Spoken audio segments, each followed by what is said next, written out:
Hello students, today we discuss the next one, formation of bits. Formation of bits is the very interesting phenomenon, principle of superposition of waves. The principle of superposition of waves means two or more simple harmonic progressive waves combined to each other or at one point in same medium with same direction. Then formation of bits or bits produced by the two simple harmonic progressive waves having same amplitude but different frequency traveling in same direction with same medium. These bits are traveling in this medium, they are produce maximum intensity of sound or minimum intensity of sound. अशा दोन conditions मध्ये beats काय होतात produce होतात. आता याच्याशी compare केलं तर आपण स्टेशनरी वेव्स पाहिजे. तर स्टेशनरी वेव्स मध्ये आपण काय म्हणतो, two simple harmonic progressive wave travelling in same medium with same amplitude, same frequency, same time period, same velocity with opposite directions. त्या दोन अपोजिट डायरेक्शन्सनी गेलेल्या वेव्हज आहेत, पण बीट्स मधल्या वेव्ह सेम डायरेक्शन्सनी गेल्या आणि त्यांची असलेली frequency difference. Analytical treatments of stationary waves मध्ये आपण different amplitude with same frequency और टाइम पिरियड्स घेतो. बीट्स मध्ये आपण same amplitude but different frequency घेणार. Formations of beats are depends by the same amplitudes with different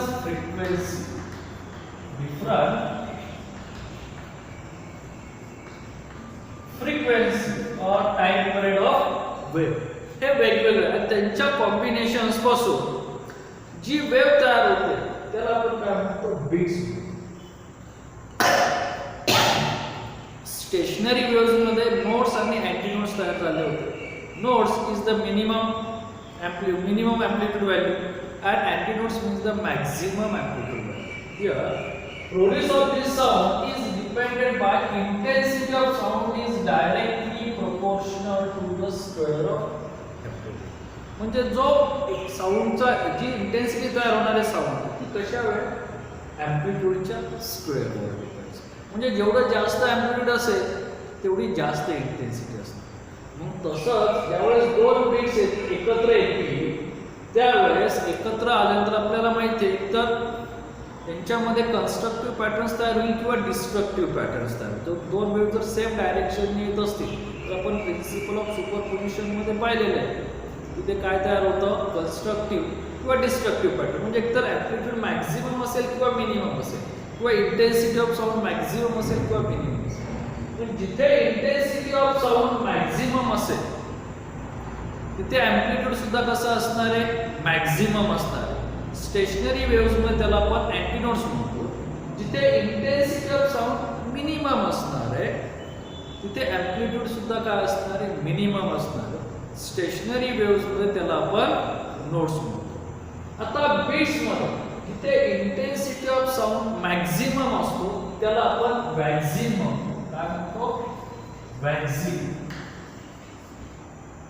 Waxing is intensity of sound or maximum. आणि जिथे intensity of sound कमी असणार आहे त्याला आपण वेनिंग. वेनिंग म्हणजे काय, the intensity of sound are minimum.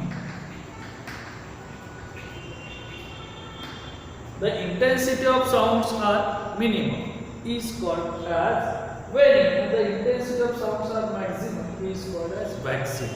म्हणजे बीट्स मध्ये तुमचे काय तयार होतात, वॅक्सिन अँड वेनिंग.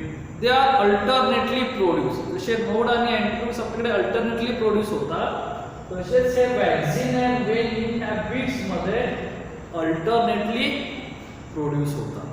मग हे अल्टरनेटली जे प्रोड्यूस झालेले waxing and waning, one successive waxing and next successive waning ह्या दोघांच्या कॉम्बिनेशन्स पासून काय तयार होतं, one beats.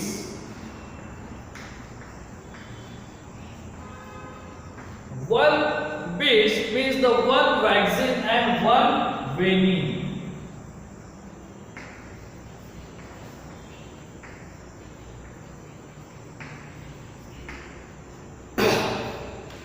One vaccine and next adjacent venin यांच्या कॉम्बिनेशन्स पासून काय तयार होतं आपलं वन बीट्स तयार होतं. जसं नोड्स आणि अँटीनोड्स आपण कॉम्बिनेशन मध्ये अल्टरनेटली प्रोड्यूस होतात तसेच हे वॅक्सिन अँड वेनिन सुद्धा कसे प्रोड्यूस होणार आहे त्या वेव्हच्या कॉम्बिनेशन्स मुळे अल्टरनेटली. आणि एक वॅक्सिन आणि त्याच्यानंतर पुढचा आलेला एक वेनिन ह्या दोघांपासून काय तयार होणार आहे वन बीट्स. त्याच्यानंतर पुढे विचारलं जातं periods of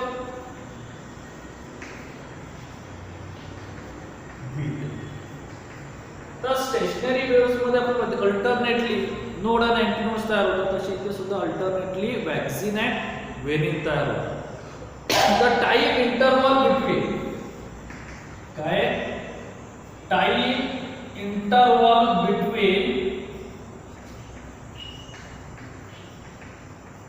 to successive vaccine और वेनिन म्हणजे दोन सक्सेसिव्ह एका वॅक्सिन नंतर वेनिन येणार पुन्हा वॅक्सिन येणार. हा वॅक्सिन आणि हा दुसरा वॅक्सिन ह्या दोघांमध्ये प्रोड्यूस होण्यासाठी लागलेला टाइम इंटरवल म्हणजेच काय पिरियड ऑफ बीट्स. किंवा एक वेनिन नंतर वॅक्सिन येणार पुन्हा वेनिन येणार. ह्या वेनिन आणि ह्या वेनिन्स मध्ये असलेला टाइम इंटरवल म्हणजेच काय period of beat. The time interval between two successive vaccine and venin vaccine or venin is called as period of beats. त्याच्यानंतर फ्रिक्वेन्सी. आता टाइम पिरियड्स आला म्हणजे फ्रिक्वेन्सी सुद्धा येणारच की नाही. मग फ्रिक्वेन्सी ऑफ बीट्स तर फ्रिक्वेन्सी सिंपल डेफिनेशन माहिती आहे रेसिप्रोकल ऑफ टाइम पिरियड्स. तुम्ही सिंपल डेफिनेशन सांगतो frequency of beat is the reciprocal of period of beats किंवा the number of beats hear per second. म्हणजे तुम्हाला एका सेकंदात किती नंबर ऑफ बीट्स ऐकू येतात त्यालाच आपण काय म्हणतो frequency of beat. Frequency of beats म्हणजे the number of beats hear by per second किंवा simple reciprocals of period of beats. असे आपले सिंपल कन्सेप्ट आहे.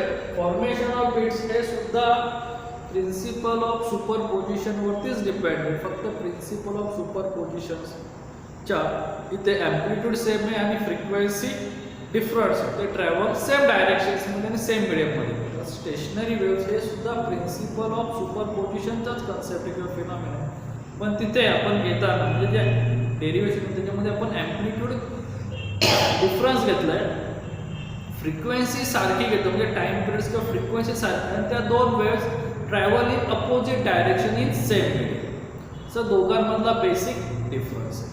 जसं आपण स्टेशनरी वेव्हचं इक्वेशन पाहिलं तसंच same analytical treatment formations of beats म्हणजे आपण ॲनालिटिकली सुद्धा फॉर्मेशन्स ऑफ बीट्स दाखवू शकतो. समजलं basic concept. Waxing maximum intensity waning minimum intensity they are produced alternately. आता आपण डेरिव्हेशन्स पाहू. Analytical equations. Continue. Analytical formation of bits. Bits means the simple principle of superposition of it. We are using the two simple harmonic progressive having same amplitude but different frequency. Here we are using the equation y1 is the simple harmonic equation. A sin 2 pi m1 t minus x divided by lambda 1. Another equation y2 is equal to A sin 2 pi n2t minus x divided by lambda. Here different frequency n1 and n2 but same amplitude a small a and same position of waves but different wavelengths. Let's assume the position is starting position means x is equal to 0. म्हणजे जिथे दोन waves एकत्र येतील की नाही तो point घेतो. मग तिथला डिस्प्लेसमेंट जर 0 असेल तरी संपूर्ण टर्म काय होणार आहे कॅन्सल होणार आहे. मग आपली इक्वेशन्स काय करायचं y is equal to a sin 2 pi n1t equations first and second equations y2 is equal to a sin 2 pi n2t second equation using the principle of superposition of wave, कारण तोच आपला phenomena आहे किंवा तोच base आहे. मग principle of superposition of waves काय सांगतो, तर vector sum of two displacement of wave. मग त्या दोन डिस्प्लेसमेंट मध्ये y1 आणि y2 त्यांचे vector sum is y is equal to addition equations first and second a sin 2 pi n1t plus a sin 2 pi n2t. Amplitude common आहे, बाहेर करणार आणि बाकीचे सगळे फंक्शन ट्रिग्नोमेट्री फंक्शन्स बरोबर लिहू.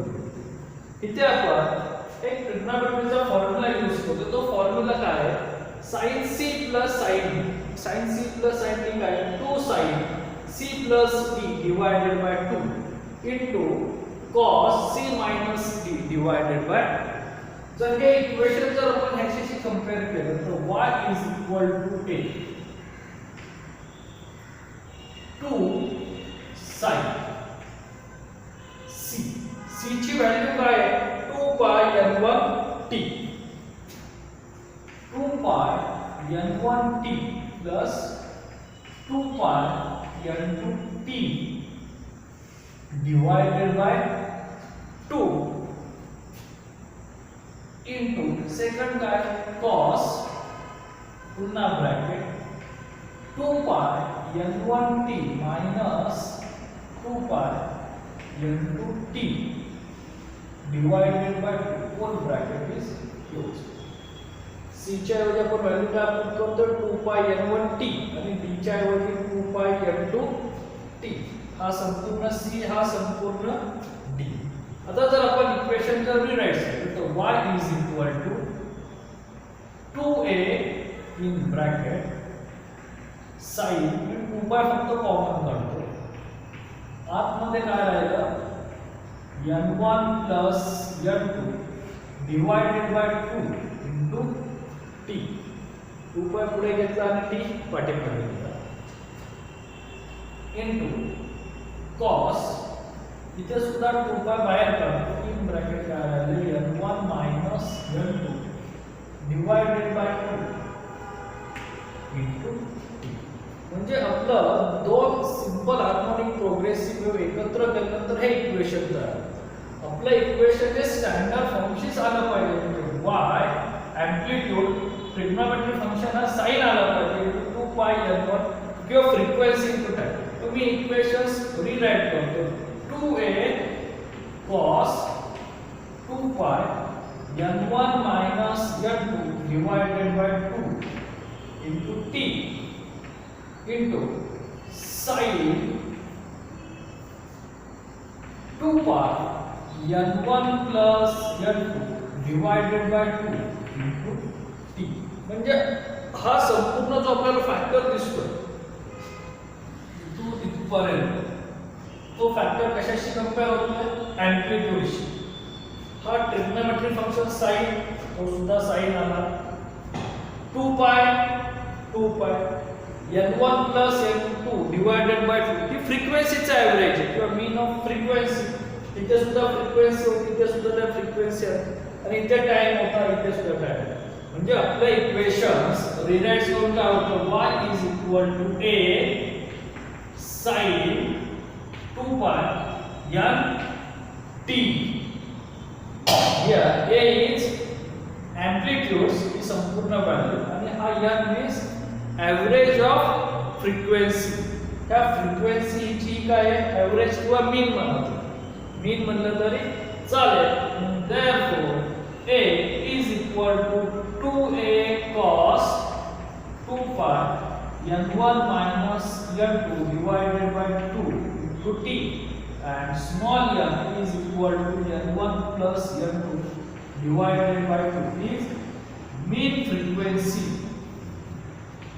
तर हे आपलं सिंपल फॉर्मेशन्स ऑफ बीट्स तयार होतं, इक्वेशन्स तयार होतं. y is equal to capital A. म्हणजे ह्या ज्यावेळेस दोन वेव्स एकत्र येतील त्यावेळेस एम्प्लिट्यूड एकतर इन्क्रीज असेल किंवा डिक्रीज असेल. तर आपण हे स्टेशनरी वेव्स मध्ये सुद्धा पाहिलंय आणि प्रिन्सिपल ऑफ सुपरपोजिशन वेव्हच्या कन्सेप्ट मध्ये कन्स्ट्रक्टिव्ह आणि डिस्ट्रक्टिव्ह मध्ये सुद्धा पाहिलंय.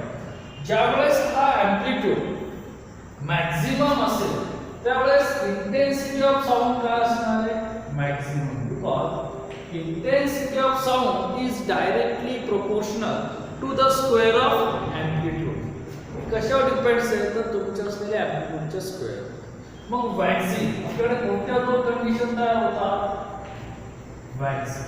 वॅक्सिन कुठे तयार होतं produce the maximum intensity of sound produce maximum intensity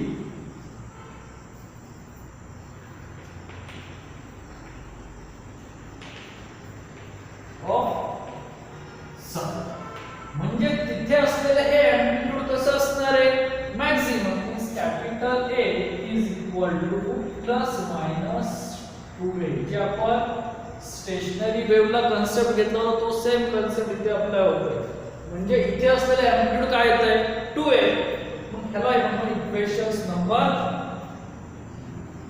3 हे जे इक्वेशन्स आहेत ते equations number 4 A is equal to 2A cos 2 pi n1 minus n2 divided by 2 into t या इक्वेशन मध्ये पुट करू put in equations number 4 means 2A is equal to 2A cos 2 pi n1 minus n2 divided by 2 into 3 simple relation येते 2A cancel म्हणजे काय आलं 1 आता मी लिहिलं नाही cos इकडे लिहितो 2 pi n1 minus n2 divided by 2 into t is equal to 1 मग cosच्या कोणत्या अँगलला व्हॅल्यू 1 येते इथे प्लस मायनस इथे सुद्धा प्लस मायनस मिळेल कोणत्या व्हॅल्यूला 1 येते 0 पाय 2 पाय 3 पाय म्हणजे ह्या ची संपूर्ण व्हॅल्यू काय आहे 2 pi n1 minus n2 divided by 2 into t is equal to 0 pi 2 pi up to n pi म्हणजे काय तुमचा n integral multiple factor into pi तर इथे असलेला आपल्याला टाइमची मग तो कुठे कुठे प्रोड्यूस होणार म्हणजे आपल्याला स्मॉल टी काढायचा तर जर आपण फर्स्ट याची कंपेअर केलं तर 2 pi n1 minus n2 divided by 2 into t is equal to 0 means t is equal to काय आला तर आपण t1 तर तुमचं असलेली फर्स्ट वॅक्सिन कुठे सुरू होणार आहे सुरुवातीला ज्यावेळेस टाइम काय असेल 0 असेल सेकंड याला मी t2 घेतो 2 pi n1 minus n2 divided by 2 into t is equal to pi simple the pi cancel 2 cancel means t2 is equal to 1 upon n1 minus n2 म्हणजे नेक्स्ट तुमचं वॅक्सिन कुठे produce होणार आहे 1 divided by 1 n1 minus n2 next घेऊ आता आपण t3 साठी पाहू t3 साठी काय येणार आहे 2 pi n1 minus n2 divided by 2 t3 is equal to 2 here pi cancel 2 cancel means t3 is equal to 2 divided by n1 minus n2 second त्याच्या पुढचा टाइम इंटरवल काय आला 2 divided by n1 minus n2 त्याच्या पुढे काय येणार 3 divided by n1 minus n2 आपल्याला काय विचारलं जातं टाइम पिरियड्स ऑफ वॅक्सिन मग टाइम पिरियड्स ऑफ वॅक्सिन म्हणजेच काय येतं the time interval between two successive vaccine म्हणजे एक वॅक्सिन प्रोड्यूस झालं तर दुसरं वॅक्सिन कुठे प्रोड्यूस होतोय त्यांच्यामधला असलेला time interval t2 t3 means t2 minus t1 काय येणार आहे 1 divided by n1 minus n2 आपण ते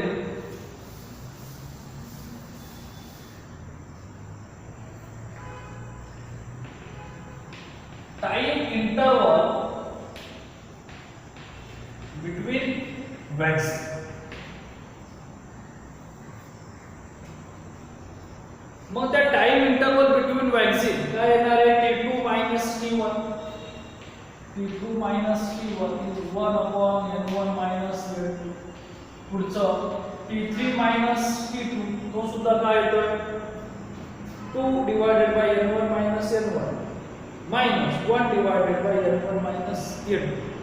Base same, denominator same है दोघांचं. 2 minus 1 1 N1 minus N2. पुढे काय आला T4 minus T3. तर T4 काय येणार आहे 3 divided by N1 minus N2. 3 minus 2.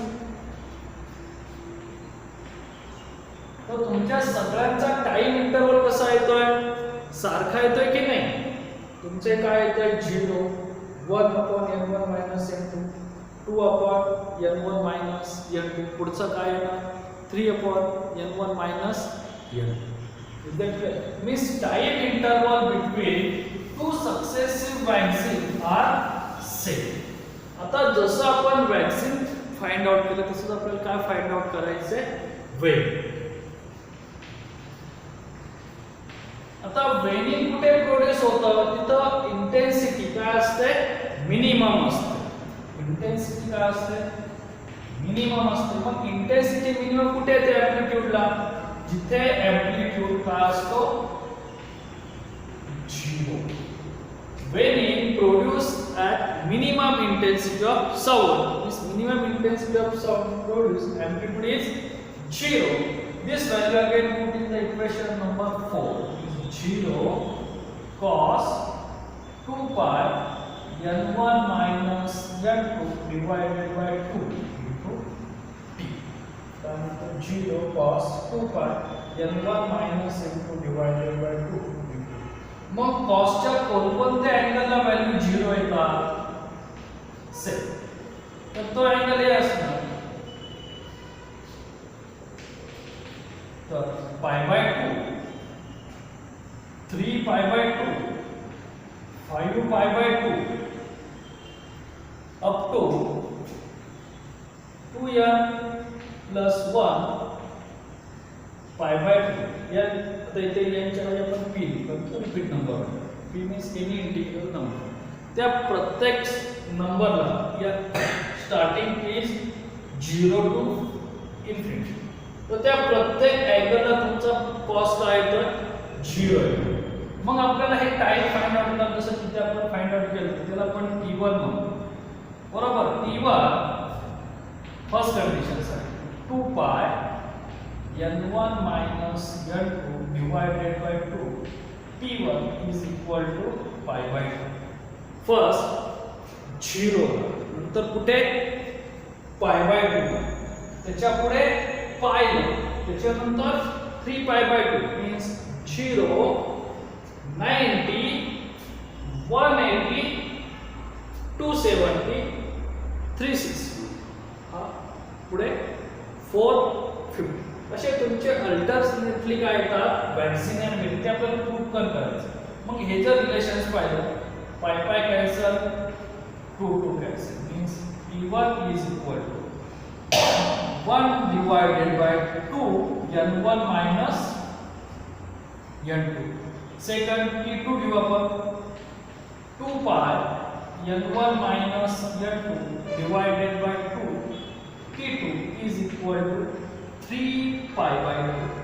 Again pi cancel 2 cancel means t2 काय आलं तुमचं 3 divided by 2 n1 minus n2. तो जर फॉर्म्युला आपण जर कंटिन्यू केला तर आपलं वॅक्सिन आता काय येणार आहे सॉरी वेनिंग काय येणार आहे t3 ला 5 divided by 2 n1 minus n2. म्हणजे तुमचा वेनिंगचा टाइम कुठे येतोय 1 upon 2 n1 minus n2 3 2 divided by n1 minus n2 5 2 divided by n1 minus n2 up to n. आणि हा कुठे कुठे आला 0 1 divided by n1 minus n2 2 divided by n1 minus n. त्यांच्यामधला सुद्धा टाइम इंटरवल काय 1 upon n1 minus इथला सुद्धा आपण टाइम इंटरवल काढू. Time interval between two successive values. Means T2 minus T1. T2 काय 3 divided by 2 n1 minus n. 3 divided by 2 n1 minus n2. आणि T1 काय 1 divided by 2 n1 minus n2. Here again denominator is same. Means subtraction, simple subtractions of numericals. The 3 minus 1 2 and 2 to get cancel. Means remaining value 1 upon n1 minus n. म्हणजे time interval between waning और time interval between waxing are same. तुम्हाला second question असा विचारला जातो, show that the time interval between waxing and waning are same और equal. तर दुसरा question असा विचारला जातो, show that the waxing and waning are alternately produce. तर हे वॅक्सिन आणि वेनिन हे अल्टरनेटली प्रोड्यूस होतं, ते आपल्याला शो करून दाखवायचं. इथपर्यंत डेरिव्हेशन. फक्त रिलेशन लिहिताना काय आहे, फर्स्ट वॅक्सिन कुठे प्रोड्यूस झालं 0 ला. तर फर्स्ट वेनिन कुठे प्रोड्यूस होतं 1 डिवायडेड बाय 2 म्हणजे 0.5 n1 मायनस n2. हे दोन्ही सारखे दिसावेत म्हणून मी लिहितो. सेकंड वॅक्सिन कुठे प्रोड्यूस झालं 1 ला n1 मायनस n2 सेम. तर सेकंड वेनिंग कुठे प्रोड्यूस होत आहे 3 divided by 2 means 1.5 n1 minus n2. म्हणजे हा 0 हा हाफ म्हणजे 0.5 1 हा 1.5 हा 2 हा 5 डिवायडेड बाय 2 मीन्स 2.5. असे हे अल्टरनेटली काय होतात प्रोड्यूस होतात. म्हणजे waxing and waning are alternately produce और time periods between two successive waxing और two successive waning are same and they produce by the जे आपल्या स्टेशनरी वेव्हच्या प्रॉपर्टीज आल्या होत्या की नाही कॅरेक्टरिस्टिक्स त्यातलेच. फर्स्ट वॅक्सिन तयार होणार आहे, नंतर वेनिन, आणि ते अल्टरनेटली प्रोड्यूस होत जाणार. असं आपलं simple analytical treatments of beat formations of beats. पुन्हा एकदा आपण छोटंसं ओव्हरलुक करू. तर आपण दोन इक्वेशन्स घेतले की ज्यांचा ॲम्प्लिट्यूड सारखा आहे आणि फ्रिक्वेन्सी वेगवेगळी. Simple combinations of formula of trigonometry function sine C plus sine D. काय formula 2 sin c plus d divided by 2 into cos c minus d divided by 2. ते फॉर्म्युला जर सॉल्व केलं तर आपल्याला एक इक्वेशन्स भेटतील ज्याच्यामध्ये y is equal to a sin 2 pi n t जे आपल्या स्टँडर्ड इक्वेशनशी कंपेअर. ते दोन वेगळ्या व्हॅल्यू होतात, कॅपिटल A आणि n. कॅपिटल A म्हणजे तुमचं रिझल्टंट ॲम्प्लिट्यूड आहे, त्याचं इक्वेशन्स काय येतं 2a cos 2 pi n1 minus n2 divided by 2 into t. आणि स्मॉल n म्हणजे तर ॲव्हरेज ऑफ फ्रिक्वेन्सी, जे आपल्या दोन वेगळ्या फ्रिक्वेन्सीमुळे बीट्स प्रोड्यूस होते त्यांचं ॲव्हरेज किंवा त्यांचं मीन. मग हे जे ॲम्प्लिट्यूड आहे त्या ॲम्प्लिट्यूडमुळे काय तयार होतं तर साऊंडची इंटेन्सिटी, आणि ती इंटेन्सिटी तुमच्या वॅक्सिन आणि वेनिंगसाठी. म्हणजे जिथे मॅक्झिमम इंटेन्सिटी असेल तिथे मॅक्झिमम साऊंड असतं, म्हणून मॅक्झिमम इंटेन्सिटी असेल तिथे मॅक्झिमम ॲम्प्लिट्यूड्स म्हणजे काय तयार होतं 2a जे आपण स्टेशनरी वेव्हजमध्ये येतो. आणि वेनिन हा कुठे प्रोड्यूस होतो जिथे तुमची इंटेन्सिटी कशी आहे मिनिमम. मिनिमम इंटेन्सिटी कुठे तयार होते जिथे ॲम्प्लिट्यूड मिनिमम म्हणजेच 0. ते जर दोन इक्वेशन जर आपण सिम्प्लिफाय केले तर आपल्याला दोन क्वेश्चन ॲड होतात. Means show that the time interval between waxing and wanings are equal, आणि दुसरं show that waxing and wanings are alternately produce. Is that clear? तर नेक्स्ट आपण पाहू कॅरेक्टरिस्टिक्स ऑफ बीट्स किंवा uses basic application of beats. The most important application, the matching the frequency of different musical instrument by artists. आपल्याला माहिती आहे musical ज्यावेळेस एखादं पिक्चरचं गाणं लागतं असेल तर वेगवेगळे म्युझिकल इन्स्ट्रुमेंट वाजवले जातात. त्या म्युझिकल इन्स्ट्रुमेंटचं सगळं एकत्र येऊन एकाच वेळेस आपल्याला इफेक्ट ऐकू येतो. तो इफेक्ट सुद्धा कशावर डिपेंड्स असतो तर फॉर्मेशन्स ऑफ बीट्स. कारण की प्रत्येक इन्स्ट्रुमेंटची फ्रिक्वेन्सी ही वेगवेगळी असते, त्यानुसार तिथे असलेले साऊंड पण काय तयार होणार आहे कमी जास्त इंटेन्सिटी तयार होणार आहे. इथे एक्झॅक्ट मॅचिंग करायचं काम कोण करतं, तर फॉर्मेशन्स ऑफ बीट्स. जर ते एक्झॅक्ट मॅचिंग नाही झाले तर तिथे काय तयार होणार आहे, वेनिंग तयार होणार आहे. आपल्याला साऊंड नीट ऐकू येईल का, तर नाही. आपल्याला ते दोन्ही साऊंड कशा आले पाहिजे, वॅक्सिन मोडला ऐकू आले पाहिजे.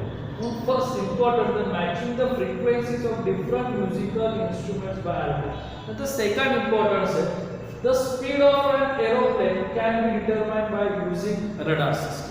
म्हणजे जे काय आपले रडार सिस्टम तिथे सुद्धा आपण एक प्रकारची फ्रिक्वेन्सी पाठवतो, ती फ्रिक्वेन्सी रिफ्लेक्ट होऊन आपल्याला काय येते, एक सिग्नल मिळतो.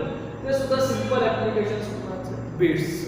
नंतर तिसरं रडार सारखी सिस्टम आपण आपल्याकडे सोनार सिस्टममध्ये traffic police to determine the speed limits. म्हणजे जर त्या व्हेकलचं स्पीड अबोव लिमिट्स आहे तर हे फाइंड आउट करण्यासाठी आपण कशाचा यूज करतो, सोनार सिस्टमचं. ते सुद्धा ॲप्लिकेशन्स ऑफ बीट्स आहे. त्यानंतर 4 determine unknown frequency of tuning force. हे आपण एक्सपेरिमेंटल सुद्धा यूज करू शकतो. म्हणजे तिथे तुम्ही जे काय ट्युनिंग फोर्स यूज केली त्यांची फ्रिक्वेन्सी काय, जर ती मॅच झाली नाही फ्रिक्वेन्सी तर आपल्याला काय तर वेनिंग तयार होणार आहे, आणि मॅच झाली तर आपल्याला काय तयार होणार आहे, वॅक्सिन तयार होणार. म्हणजे आपण अननोन फ्रिक्वेन्सी फाइंड करण्यासाठी सुद्धा बीट्सचा यूज करतो. आणि last use to detect the harmful gases in mind. कारण की आपल्याला माहिती आहे velocity of sound it is depended by the medium. जर गॅस बदलला तर त्याचं असलेलं मीडियम म्हणजे डेन्सिटी त्या गॅसेसची बदलत जाणार, आणि त्या गॅसेसची डेन्सिटी बदलली तर तिथून जी रिफ्लेक्ट होणारी साऊंड वेव्स असेल तर त्याची फ्रिक्वेन्सी सुद्धा काय होत जाणार आहे, चेंज होईल. असा सिंपल आपला काय इथे असलेला हा कन्सेप्ट. असे सिंपल 5 ॲप्लिकेशन्स आहेत ऑफ बीट्सचे. ओके, फॉर्मेशन ऑफ बीट्स हा इम्पॉर्टन्स पॉईंट आहे, तो 4 मार्क्सला थेअरी आणि प्रॉब्लेम्समध्ये विचारला जातो. Okay, thanks.